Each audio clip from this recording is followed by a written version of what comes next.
What's up, YouTube? No. Yeah. Hello there, YouTube. Welcome back. It's Callum from Southern Light TCG. No. Yep. Hello, YouTube. Welcome back. It's Callum from Southern Light TCG. Today, we're going to be starting a brand new series, something that I am keeping very close to heart, an idea I've had for a while. It's going to be called The Collector Files. Today, the first episode ever is going to be featuring one of my best friends, probably my best friend, and his name is... I'm Luke Kidd, born in Spain, and your average Pokemon collector. The whole idea behind this series is we're going to start exploring the real heart and soul behind the hobby and start giving a voice to the collectors, because we see enough influence, we see enough influencers, we see enough of the big people in the hobby. We know what they like, but we don't really hear and give a voice back to the people, and that's my idea. I want to start interviewing collectors from all backgrounds, all opinions, and start getting their view on the hobby. So without further ado, we're going to jump into it and start picking Luke's brains. So Luke, we'll start with a generic question. What is your first ever experience with Pokemon, whether TCG or otherwise, and what initially hooked you into Pokemon? Okay, so I'm racking my brains a bit. I think my first exposure to Pokemon was probably the anime, Right. if I remember correctly. And shortly after, the cards, obviously at school, everyone bringing their cards to school and stuff. It was probably my first introduction to Pokemon, just seeing the anime and then the cards at school. Because how old are you now? I'm 33. Okay, so what do you think born that... in 92, so yeah, born the year it was made, no? I'm pretty sure it In released Japan. 1996. Was it 96 in Japan? Might have been 98 in It was the... 99 in Europe, I think. That's right. Anyway, so yeah, I was around 7 years old when it released in Europe. And yeah, as far as I remember, it was the anime that my first exposure to it, basically. And then shortly after, the cards. But I didn't really collect as a kid, most kids, they just play around with them, so yeah. We've all made those If mistakes. only I knew.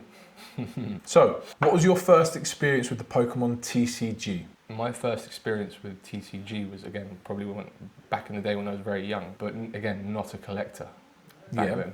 Just appreciate the cards for what they were back then, playing around with them in the swimming pool, on the beach, and this and that. But yeah, that's probably the first time I got into TCG, mate. And what was your first experience that hooked you into the TCG, that made you think, you know what, this is amazing? Your most memorable experience with the TCG? It's probably have to be not long ago when we got back into it shortly before COVID. Probably that huge opening that we did together. What was it? Vivid Voltage, not Crown Zenith. Rebel Clash. Chilling Rain. That was after though. That was shortly after the Vivid Voltage opening. But those two big openings that we had together got me back into collecting, I guess. Very good. Shotting bullets. It's hot. We're in Spain. It's humid. It's hot. Yeah. So, where did your real collection start, if you like? Where you considered yourself a collector? Where did it start? Probably would have started probably like 2020, 2021, like a couple of years into being back into the hobby and starting to buy cards and racking up a collection again. Obviously, when you start with zero and trying to find the old cards from when you were a kid and stuff. I wasn't fortunate enough to find my old cards from when I was a kid, lost them all. So I had to start from scratch. Yeah, probably like a couple years into collecting is when I would say I finally had a collection to be proud of. Be like, okay, can move from here. So around about that same COVID boom. Yeah, it was just before, it was just after really the old Logan Paul scene, and then COVID hit shortly after, and that's when we both got back into it really. And then yeah, I would say a couple of years after that is when I would say I classify myself as a collector, because at the beginning it was just buying it for nostalgic reasons and stuff like that. So where is your collection currently? What does it look like? Okay. You've got some cards here today. Yeah, I've got a couple. It's been in the last year, I would say I've got rid of more cards than actually purchased, which I'm not proud to say, but it is what it is. Life, sometimes you have to get rid of things that you didn't want to get by. But yeah, so essentially I would say my collection's on the downhill at the moment. Definitely not where it used to be, but again, like there are reasons behind that. Yeah, there are reasons behind that, of course. Yeah, money especially, just needed the money at the time. So as you do, you've got cards sitting around, they've got monetary value to them, and why not sell them if you need the money at that moment? At the end of the day, they are just cards. People need to remember that. I know they've got a lot of value to them, sentimental and what have you. But the reality is they're a piece of cardboard. And if you need to sell one to get by and buy something in your personal life, or pay a bill or whatever, I wouldn't doubt twice in selling it. Just let me add quickly, I think that would change if I had a card that was specially tied to. Maybe that one would not be sold regardless of what situation I'm in financially. But if you got cards that are worth a fair bit and you got nothing attached to them, why not sell them? And I guess that's what I've been doing this last year, hence why my collection is not where it used to be. Let's have a quick look at where your collection is staying, because from what I understand, you're only keeping 2 cards at the moment. Yeah, well, I'm going to show you a few that I'm going to sell recently. I've obviously gave you a few months ago, gave you a few graded cards to sell as well. Yeah, so I'll show you basically the ones I'm going to give you to sell. I'll let you show the camera. So basically you've got the Charizard VMAX from D-Blaze, all ace graded. You've got the Charizard, the base set artwork, that's the 25th anniversary version in an ace 10, and you've got the Brilliant Stars secret rare. I think it is a secret rare, isn't it? It is, yeah. It is a secret rare. Rainbow Charizard V-Star. What are you keeping? These two. These. Something. Regardless, again, like I mentioned earlier, these aren't going anywhere, regardless of my financial situation, because there's something about these 2 cards that just I'm attached to, for whatever reason. This one, I'll let you show the camera. Okay, so I think that's your favourite one, isn't it? This one's my favourite card. Okay, so we'll do this one first. Yeah, sure. So we've got it was Shining Fates, wasn't it? Yeah, it was. Shining Fates. Yeah. Shining Fates, Charizard, VMAX in an ace 10. Tell us, Luke, why that is special to you. Right, so first of all, Shining Fates, shortly after we started getting into collecting again, funny is you pulling it was what made me want to have it even more. So I'll tell the story quickly. Back then we were opening quite a lot of packs, actually, to be honest. And Callum would regularly go to his LCS and buy himself, a tin of whatever or a couple packs and try his luck. And I remember him sending me a video one day of him opening those pin boxes of Shining Fates that have 3 packs and a promo card. Was it the Denny one? It was the Denny one, was it? Right, so he's opening it up, and I think in the 2nd or 3rd pack, he goes and pulls the Charizard VMAX Shiny. And ever since then I was like, man, I need to have that card as well, because I generally love the artwork of it. I just think it's really cool. Plus I was playing the game at that time as well on the Switch, and I had the shiny Charizard VMAX, and it just I really liked it. Yeah, so I had to have it. I didn't end up pulling it. I wasn't fortunate enough. I ended up buying it, single and grading it. But that's one that's going to stay in the collection forever. I sent you a video, didn't I, of me? You did, yeah. Doing a silly face or something. And it was, mate, shortly after him pulling a Charizard GX shiny from Hidden Fates as well. So he was on a roll, your boy. I had luck in the day. Yeah. It has since gone downhill. But no. So yeah, and then obviously the alt art from right here, Brilliant Stars. Alt art, Brilliant Stars, the Charizard having a fight with the Venusaur in the background. I believe it's just a V. Yeah, it's a V. That, I'm in agreement with Luke. I think it's one of the best Charizard arts we've ever had in the hobby. Tell us why that one's special. Well, first of all, probably chased it. I don't know how many Brilliant Stars packs I opened. Never pulled it, unfortunately. I think I ended up pulling a different alt art from Brilliant Stars. I can't remember which one. There was quite a few, wasn't there? There's 4, I think. There's the Yeah. Luminion. Yeah, I think there's one there. Because there's one in Crown Zenith. Yeah. Can't remember. I can't remember either. But anyway, cut long story short. Maybe Arceus? Yeah, obviously I had the Arceus as well, didn't I? Just gave that to you to sell not long ago. That was one of the ones. So yeah, anyway, cut long story short, I just love the artwork on it, man. I think it's super underrated. Generally think it's the nicest Charizard artwork there has been so far.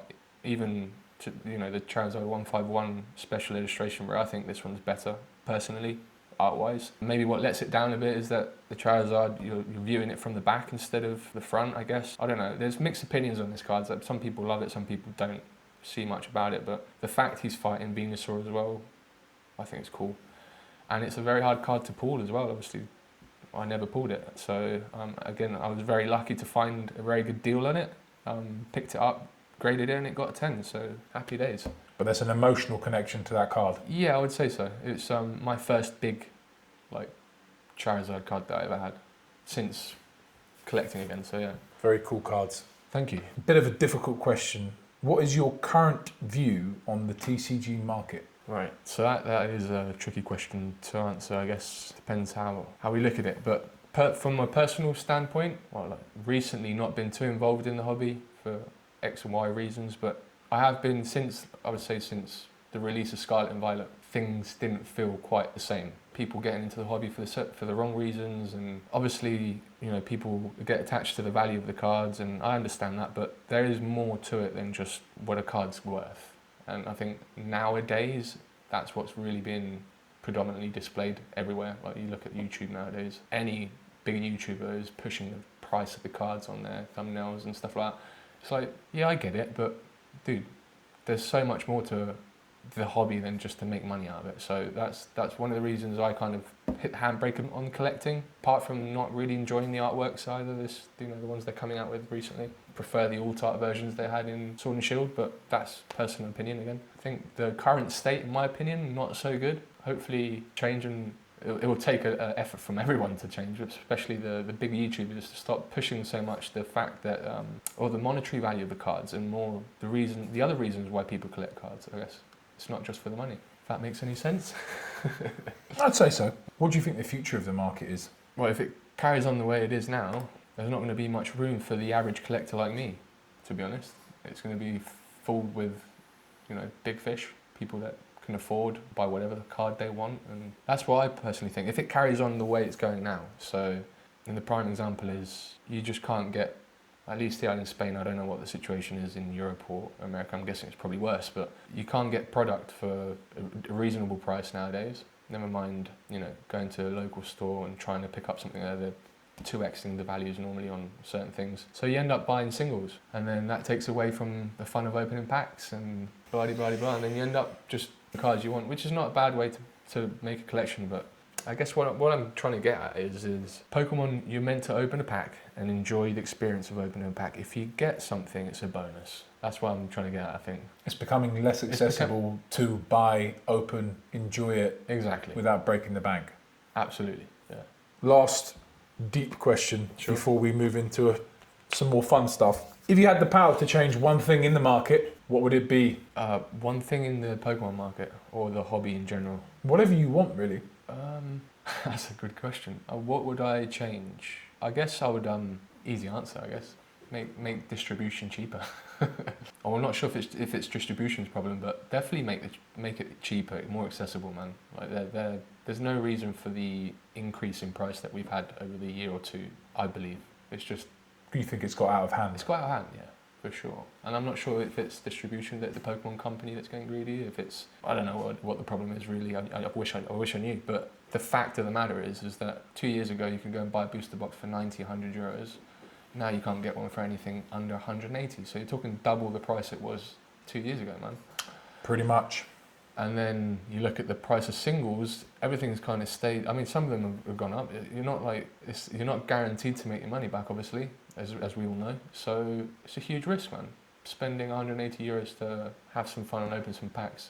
Well, really what you're looking for is the hit. So yeah, I don't know. It's mixed opinions, I guess. But if I could change something, I'll make prices cheaper and more accessible. For sure. That's fair enough. I think that's going to be a common theme when I start interviewing people. People want cheap things, don't they? People want to spend less money. Oh, it makes sense, yeah. Going to change it up a little bit. What's your current grail? So the one card that if you could grab... There's a couple. Money wasn't an option. First one that comes to my mind, as I mentioned before, Charizard GX Rainbow Rare from Burning Shadows in a 10. And I would want it in an Ace 10, not a PSA 10, by the way. Just because of the colour match, it looks better. That one, and just for the fact of having it, I do like the card, although it's not my favourite, is the Moonbro, obviously, from Evolving Skies. I would like to have that card. In my dreams. Mortgage, Moonbro. Yeah, exactly. So yeah, no, I think it's just the mysteriousness around it, like how hard it is to pull and to grade and all of that. Having it in a 10 in your collection. Plus, in case you haven't realised, I do like collecting Charizards, so there you go. What's your current opinion on influencers?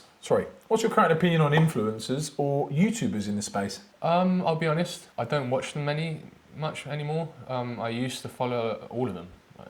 can mention 3 of them straight away, like Pokérand, Pokérev, Pokévolt, Leonhardt, all that. I mean, I used to watch them all. So what do I think of them nowadays? I mean, I guess in some ways they're good for the hobby, and in some ways they're harming the hobby. And that's I'm talking about all of them really. Mixed bag of opinions here, I guess, mate. To be honest, I would say generally they're probably good for the hobby because they're, you know, more exposure to it. But does it really need exposure? That's my question. How big is Pokemon nowadays? Do people really need to see other people opening packs?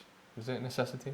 Highest grossing media franchise ever. So probably they probably don't need it, exactly. So what I'm, again, back to your couple points before, it's all about the monetary value with these people. They do it for the money, and if they tell you otherwise, they're lying. So as simple as I'm just keeping it 100, mate. And that's it, really. I'd be a hypocrite to say that I didn't watch them and followed them, because I did, and I enjoyed their content back in the day.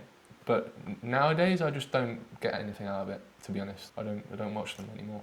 What would you like to see out of YouTubers and influencers in that space? That's a bit better. Yeah. So again, a tricky question, but I guess I would like to see them more involved at events, not streaming from their rooms every day and just opening packs and telling people how much this card's worth. I don't know. There's so many more ideas for content that you could do with the hobby than just cracking packs and just seeing what they're worth.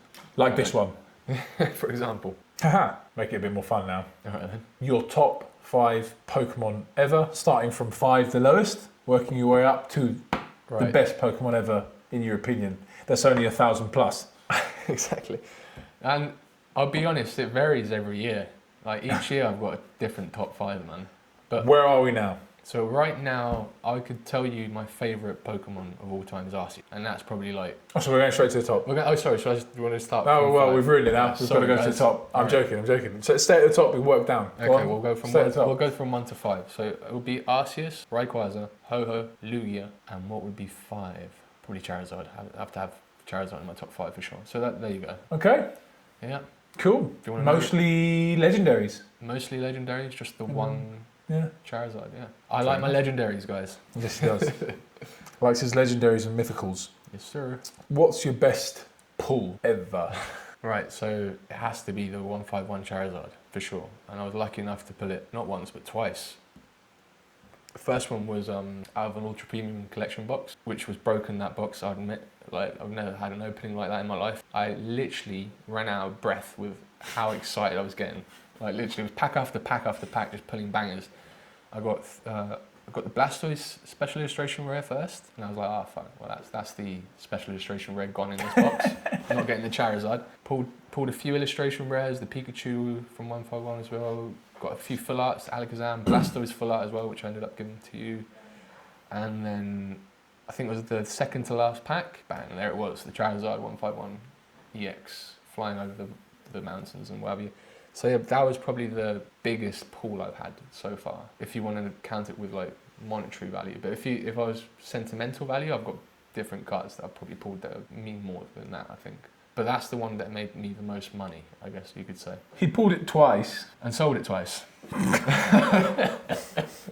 So yeah, it is what it is. Well, I'm sure I'll ask the question in a minute, but I just don't have much attached to the art style of Scarlet and Violet. Like, I like the special illustration rares, but I much prefer the alt arts. I just want to leave it at that. Fair enough. Have you ever sold a card that you regret selling? Well, yes, funny enough. One of the ones we just mentioned. I graded the Charizard 151, it came back in a 10. Had it in my collection for a few months and then sold it. Sold it for 650 euros, I believe, a few months ago. Yeah, looking at what it's worth now, probably should have held on to it, but it is what it is. I mean, you lose some, you win some. The reality of adult life. Exactly. On that note, this is quite a personal question. Has collecting ever caused tension in your personal life, whether financially or relationship? Yeah, I would say yes, mostly financial. I'll be honest, and I don't mind admitting it on camera. I was very impulsive with Pokemon. Like, I'll give you an example. Say if I had 400 euros at the end of the month and I had to choose between a booster box or filling up the fridge, I'd go and buy a booster box, mate. Literally. Food? Pokemon cards. Pokemon cards, hell yeah. So yeah, no, that definitely, I clocked onto that soon enough though and realised, shit, that's getting out of hand. Basic necessities come first. Let's not forget this is just a hobby and, they are literally shiny cardboard at the end of the day. So You've got to remember that. As much as you like them, and you know they can bring you monetary value and sentimental value and all of this stuff. Let's be realistic. You know, if it. So yeah, again, I'm guilty for that. I would go and buy a booster box instead of filling up the fridge, which is terrible. Yeah, so that would cause me financial problems, obviously. So yeah, there you go. For context, Luke's single Pringle. Yes, sir. Ladies. No kids, but still, as you can see, and this happens to a lot more people than they would care to admit, I think. You've got to manage it. It's definitely something you need to manage, as with anything monetary in life. So we'll move on. Just want to add to that quickly, though. Go for it. I'm completely guilty for that. I'm not, you know, that's my own doing. Most people have their head screwed on properly to realise that, hold on a minute, I need to spend the money on this, not on that. So I guess you could say, addicted to, the chase of pulling cards. I think you're underplaying yourself a bit. I think a lot more people are addicted to the chase than you think. Well, for sure they are, but I'm just, from my point of view, I think that's the reason why I was an addict. I don't mind saying it. I was addicted to opening packs, like literally. And I wouldn't mind not eating for a day instead of opening packs. Like literally, I'll say that on camera, straight up. So It is what it is. That's funny, man. Doesn't happen anymore. But yeah, we're good now. It was great. I lost loads of weight. Exactly. Next question. What's your opinion on grading? Right, so I think grading's great. I generally do. And for two reasons. Again, I'm sounding probably a bit like a hypocrite, but yes, it obviously is going to increase the value of your card, if that's what you want. Personally, that's an added bonus for me. For me, it's just having it encapsulated and safe with a nice label as Ace do, and just knowing it's safe and protected, and I think it's worth it. I don't think the price for grading is, it's not getting out of hand or anything. People have stayed true to the prices in a way. I thought it was going to be much more expensive. That's my thought. Looking back 2 years ago, thinking, grading is going to be like €50 a card in a few years' time. Just seeing how the hobby was going. But no, you can grade a card for £10 each. I think it's worth it. I think it's a good thing. Obviously, let's not go down the rabbit hole of different companies and what different companies have done and this and that, the other. I'm loyal to Ace for the only reason that I love the artworks of the labels, and we've got them in the UK that are not far, so we've got quick turnaround as well for them. That's the reason why I choose to grade with Ace. And I think that grading companies in general are a good thing for the hobby. Keeping it short and sweet is that. I really don't know how to answer the reasons why. I guess I don't know much about the grading companies themselves to know exactly that, but it's good for the hobby. If you want to add anything to that. No, shout out to whoever's making the artwork at Ace. You're doing a very, very, very good job. People appreciate it, so that's good. Hell yeah. Do you have an opinion on what you think the most valuable grading company is for the market? Yeah, well, full stop. We all know it's PSA, just straight up. If you're looking to increase the value of your card, grade with Ace. With PSA rather, not with Ace. If that's what you're looking for. Hence why I've not gone with PSA is because I'm really not too bothered if a card's worth 400 or 600. It's not going to change me. I'm doing it because I like. I'm sorry guys, I'm going to show it to the camera quickly, but you can't say that label, or this label for example, does not suit the card perfectly. And you can't say that label doesn't look better than a PSA label. So if you're a collector and you want to grade because you like having them encapsulated and showing them off on your display or whatever, you can't compare a PSA label to an Ace label. You just can't. Whoever says a PSA label is better than Ace label, they're on some shit, like straight up. So yeah. Do you have an opinion on the other companies like CGC, Beckett, or Tag? I don't agree with Beckett's side of the black label stuff. I don't think that's needed. I think it's just a money grab in my opinion. I think there's not much difference between a pristine 10 and a black label, but they seem to think they do, and obviously the prices say differently. So I don't subscribe to all of that at all. Hence why I don't use Beckett or CGC. Obviously, I'm not even going to talk about. They're just a mess, mate. Shambles, straight up. Damn. As you can tell, I'm not sponsored by CGC or any of the companies for that matter. They're shambles. I don't even want to talk about that. What are you thinking about AI companies like Tag? I don't know much about them, mate, so I can't really talk about that. So human grader or AI? I'd rather human grader, for sure. Why? Why? I guess I trust the human more than a machine, even though they are probably more capable of mistakes than an AI machine. But I don't like the idea of a computer telling me what score the card's going to get. I'd rather someone who knows what they're looking at tell me what the card's going to get. So you think the experience that companies can offer is important? Yes, having experienced graders at a company is important, for sure. People that know how to grade a card and what to look for. I guess, but saying that, probably 10 years down the line, there probably will be AI grading. So I don't know. We'll see what happens with that. As long as the AI keeps the, if they're good at what they're doing, the machines, they sure go ahead. But I don't know what the score is with that. Have you mentioned what's this tag company? They're all AI. From what I understand, right. I don't know enough Is it about accurate? tag. I know a fair bit about PSA Ace. Right. Maybe Beckett, but I guess my question is do you reckon it's accurate grading? don't know enough about them yet, to be honest. Right, fair enough. Yeah. Do you think the Pokemon franchise cares about the everyday collector like yourself or someone else? Probably not. I would say no. I think they're more worried about, or they're more catered to what I believe. I think is to the players. Even though each set has a huge card that's worth a lot of money, which is probably counterproductive to a player, obviously, because it's harder for them to access that card. I still believe Pokemon aren't catering to the collector; they're catering to the player, and that might be a bit controversial because people think it's the other way around normally. But it is, I mean, people can't forget this, it is a TCG. You're meant to play with the cards, not collect them. Like, we're the weirdos that don't play the game and just have them in binders and in capsules. There's a lot of us weirdos. There is a lot of us weirdos, mate, but I'm telling you, it's meant to be played. So I think they're more focused on the players than the collectors. That's my answer to that. Okay. Do you think there's a disconnect between the Pokemon franchise and loyal fans, no matter what kind of fan they are? Do you think there's a disconnect between what Pokemon think their fans want and what they really want? I would say yes. I don't think they could, mate. How many times have we sat down, Callum, and had conversations of what they could be doing, or next sets to be released, or artworks they could be doing with certain Pokemons, Games, mate. Endless conversations about this. We're like proper protecting virginity. You should hire us, I'm telling you. We've got some good ideas. I just don't think they're listening enough. I'm sure they are, just not enough, or maybe not the right people, but we'll see. We'll see how it goes. There you go. What do you wish people that didn't collect Pokemon cards, or collectors in general, understood about collectors? Right. This might sound a bit controversial, but right, how do I say this without coming across like a... I generally think we are the weirdos. It's not a very normal thing to collect something. Let's be honest. I know this is going to sound controversial, Callum. No. Right? But we are the weirdos that sit and collect. So it's hard to explain to someone who doesn't know anything about Pokemon or doesn't collect anything, and you're trying to explain to them that you spend 300-400 euros a month on shining cardboard. How do you explain that to someone? Yeah, exactly. It's hard to explain to someone who doesn't know about the hobby. I guess what I'd like them to understand is that people do it for different reasons, man. It's not always what people think is. They're doing it for the money so they can sell it off in a few years' time and make their money. No, like, people are attached to things for several reasons. So, for example, I'll give you an example with my brother. Like, my brother doesn't understand why I collect Pokemon cards. He never did.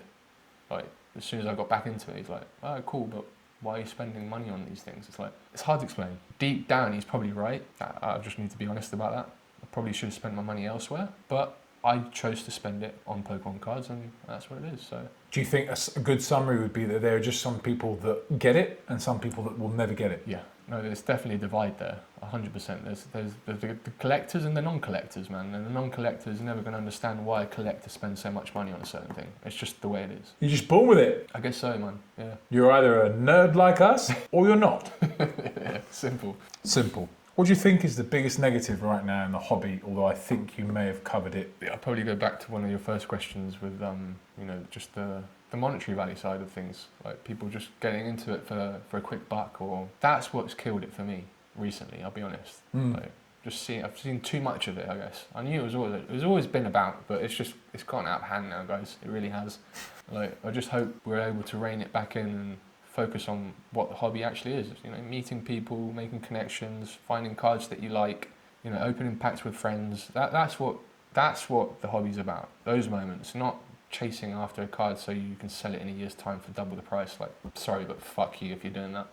Simple as. And I'm a hypocrite because I've done that, but I'm not anymore, all right? So that's why I'm changing my vision a bit. Fair enough. If you could go back in time and give your younger self only collector advice, what would you tell your younger self? Where to start? I guess straight up the bat, don't leave the house with your Pokemon cards in your pocket and go to the beach and the swimming pool and play around with them and put them in the water. All these sort of things that we used to do as a kid with cards, man. But I guess I would sit myself down and just explain, that you've got to look after these things a bit more. That's it. Easier said than done, man. When you're a kid, who gives a shit about money and monetary value and what it's worth? So, like, in a way, I'm glad I did that as a kid, and I'm glad I can't find any of my old cards. And in a way, I'm glad that that's the case, because that means I had good fun with them when I was a kid. Still some magic and some nostalgia, which is probably what keeps us into it. Yeah, for sure. Like I used to play a lot of Yu-Gi-Oh when I was a kid as well, and I have memories of going to like the swimming pool with a friend and just playing Yu-Gi-Oh on the grass there, like no sleeves, nothing, just playing the cards as it is. Those are the memories that I hold on to, really. We're going to start wrapping it up with some rapid fire questions just to end on a funny note. So I'm going to ask you a couple questions. I want one word answers. Okay. Quick as you can. All right. Right, keep up with me. Vintage or modern? Modern. Graded or raw? Graded. Sealed or ripping? Ripping. Pokemon or Digimon? Pokemon. Reprints bad or good? Bad. Favourite set ever? Oh, fuck. Favourite set ever? Got me blank there, man. Guess I'll have to be Hidden Fates. Favourite Pokemon YouTuber apart from me? I'll go with Pokerand. So, not Pokerand, sorry, Randolph Pokemon. So, Randy. What is Pokemon to you in one word? Fun. You heard it here first, guys. To wrap up for episode 1 of the Collector Files with one of my best friend, if not my best friend, Luke Kidd. Thanks for having me, dude.